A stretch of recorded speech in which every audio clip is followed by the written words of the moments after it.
umumiy kishilarning ahvoliga qarab tahlil qilgan vaqtimizda kishilar ikki iqimda yashaydi dunyoda. Ya kuchliklar to'pida yashaydi, ya payg'ambarlar to'pida yashaydi. Kuchliklar kishilarni o'ziga bo'ysundirishi mumkin. Ammo payg'ambarlar qalblarni o'ziga bo'ysundiradi. Kuchliklar kishilarni o'zdirish uchun yashaydi. Yani kishilar ular uchun yashaydi.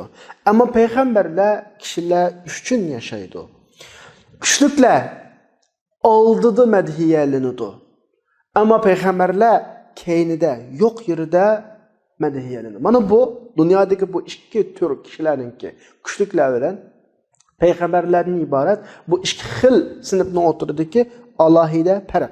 Ya'ni demakchi o'g'limiz shuki, dunyodagi insonlar mush ikki iqimning birisida yashaydi. Ya kuchliklarga ergashadi, yoki payg'ambarlarga ergashadi. Prinsip jihatda insonning xarakteri agar sixiy, mard, uch-quyruq, ya'ni haqqa birishni xohlaydigan, mayli o'zining bilimidan ba'sun, iqtisodidan ba'sun, yoki o'zining nopuz, jamiyatdagi o'rni, ma'lumot tajribalari, o'zidagi aql, idroklardan ba'sun kishilarga birishga hirisman.